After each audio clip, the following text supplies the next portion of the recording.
बात भगवान राम के जन्म से पहले की है, जब भील आदिवासी कबीले के मुखिया अज के घर बेटी पैदा हुई थी। उसका एक नाम श्रमणा और दूसरा नाम शबरी रखा गया। शबरी की मां इंदुमती उसे खूब प्यार करती थी। बचपन से ही शबरी पशु पक्षियों की भाषा समझकर उनसे बातें करती और जब शबरी की मां उसे देखती तो कुछ समझ नहीं पाती थी।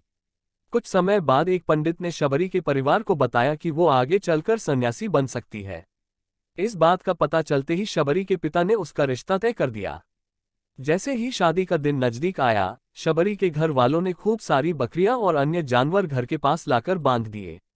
एक दिन शबरी का माँ जब उसके बाल बना रही थी तो उसने माँ से पूछा, इतने सारे जानवर हमारे घर क्यों लाए गए हैं? माँ ने जवाब दिया, बेटी तुम्हारा विवाह होने वाला है, इसलिए हम लोगों ने इनका इंतजाम बलि के लिए किया है। तुम्हारी शादी के दिन ही बलि प्रथा होगी और फिर इनसे स्वादिष्ट भोजन बनाकर सबको परोसा जाएगा। यह सब सुनकर शबरी दुखी हो गई। काफी देर तक शबरी ने उन जानवरों को आजाद करने के बारे में सोचा। सोचते सोचते शबरी के मन में हुआ कि अगर ये जानवर यहाँ नहीं होंगे तो इनकी बलि रुक सकती है। ऐसा नहीं हुआ तो मेरे घर से कहीं चले जाने पर ही यह बलि रुकेगी। जब मैं ही नहीं रहूंगी तब न विवाह होगा और न ही बलि प्रथा। इससे मासूम जानवर बच जाएंगे। इसी सोच के साथ जानवरों को रखी गई जगह पर शबरी पहुंची। उसने सोचा कि उन्हें खोल देती हूं, लेकिन वो ऐसा नहीं कर पाए। उसके बाद शबरी जंगल की तरफ भागने लगी। भागते भागते शबरी ऋषिमुख पर्वत पहुंच गई। वहां करीब 10,000 ऋषि रहा करते थे। शबरी को लगा कि वो भी इसी जंगल में किसी तरह ऋषि मुनियों की सेवा करके अपना जीवन जी लेगी। वो चुपचाप उसी जंगल में एक हिस्से में किसी तरह से रहने लगी। शबरी रोजाना ऋषि मुनियों की झोपड़ी के आगे झाड़ू लगाती और हवन के लिए लकड़ियां भी लाकर रख देती।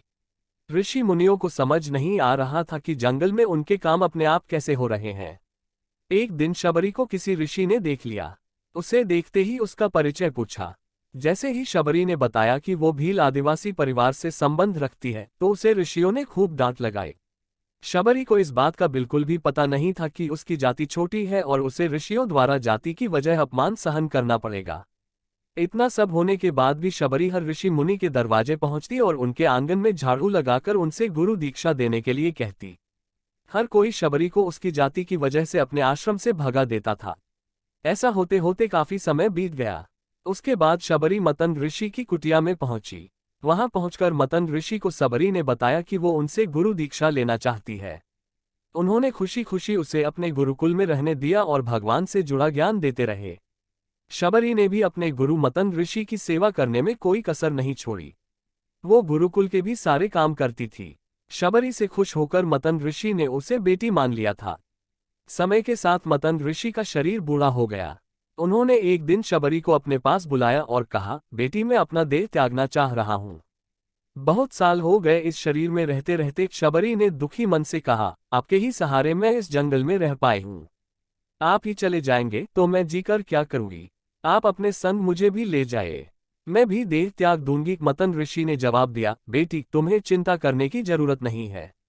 राम तुम्हारी चिंता करेंगे और ध्यान भी रखेंगे। शबरी ने राम का नाम सुनने के बाद पूछा, वो कौन है और उन्हें मैं किस तरह से ढूंढूंगी? मंतक ऋषि ने बताया, राम कोई और नहीं भगवान है।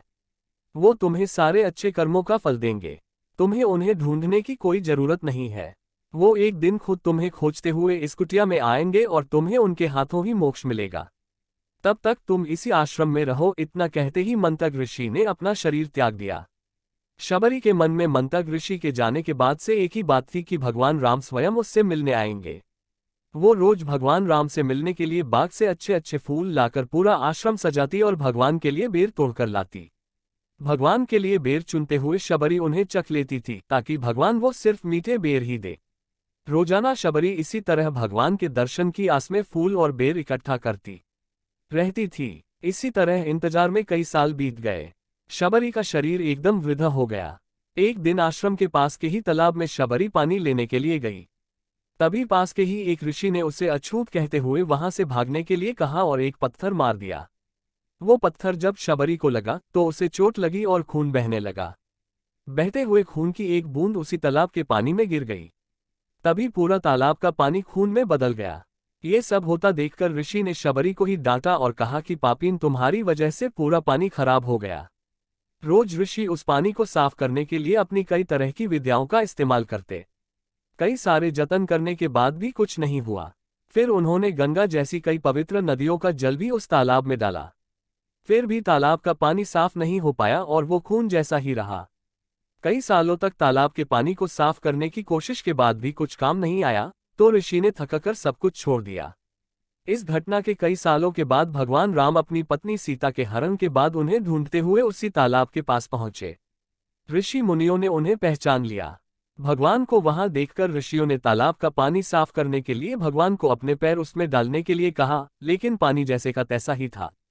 ऋषि मुनियों ने भगवान से भी कई अन्य जतन करवाए, लेकिन वो पानी जस का तस खून जैसा ही रहा।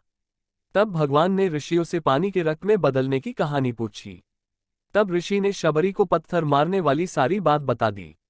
उसके बाद कहा कि वो महिला ही अपवित्र है, छोटी जात की है, इसलिए ये सब हुआ है। उसी वक्त भगवान राम ने कहा, ये सब आप लोगों के खराब वचनों से हुआ है। शबरी को इस तरह के शब्द बोलकर आप लोगों ने उसे नहीं बल्कि मेरे दिल को घायल किया है। इसी घायल दिल के रक्त का प्रतीक यह तालाब का लाल पानी है। आगे भगवान राम बोले, कहाँ है वो माई, मैं उनसे मिलना चाहता हूँ। तब तक शबरी उसी तालाब के पास पहुंच जाती है। इस दौरान शबरी के पैर को ठोकर लगती है और कुछ भूल उस तालाब में गिर जाती है। तभी सारा पानी साफ हो जाता है। भगवान सबसे कहते हैं कि देखिए, आप लोगों ने क्या कुछ नहीं किया, लेकिन पानी साफ नहीं हो पाया। अभी सिर्फ इनके पैर की थोड़ी सी धूल ने ही तालाब का पानी साफ कर दिया। भगवान राम को शबरी पहचान चुकी थी। उन्हें प्रणाम करके शबरी ने कहा, भगवान आप मेरे साथ कुटिया में चलिए। भगवान भी खुशी खुशी शबरी के साथ चल पड़े। फूलों से शबरी ने भगवान राम का स्वागत किया। वो सीधे बेर तोड़ने के लिए भाग गईं और चक चक कर उनके लिए बेर लेकर आई। उन्होंने बड़े ही प्यार से भगवान राम और उनके भाई लक्ष्मण को बेर दिए। भगवान राम ने भी उतने ही प्यार से उन बेर को खाना शुरू किया। तभी बेर देखकर मुंह बनाते हुए लक्ष्मण ने कहा, भैया ये बेर जूठे हैं, इन्हें आप कैसे खा सकते हैं? भगवान ने जवाब दिया, लक्ष्मण ये जूठे नहीं बल्कि बहुत मीठे हैं। शबरी माए हम सबके लिए ये बहुत प्यार से तोड़कर लाई हैं। इतना कहकर भगवान राम प्यार से उन बेर को खाने लगे। भगवान ने जाते हुए शबरी माए से कहा, आप मुझसे जो चाहे वो मांग सकती हैं। शबरी ने उन्हें कहा, मतंग ऋषि के कहने पर मैं आज तक सिर्फ आपके दर्शन करने के लिए जी रही थी। अब आप मुझे मोक्ष प्रदान कीजिए। मैं अपना शरीर आपके सामने ही त्यागूंगी। उसी वक्त शबरी ने अपना शरीर त्याग दिया। भगवान राम ने अपने हाथों से उनका अंतिम संस्कार किया और सीता मां की खोज में आगे बढ़ गए। इस तरह से ऋषि मतन की बात सच साबित हुई और शबरी को भगवान राम के दर्शन भी हुए। तभी से भगवान राम को शबरी के राम भी कहा जाने लगा।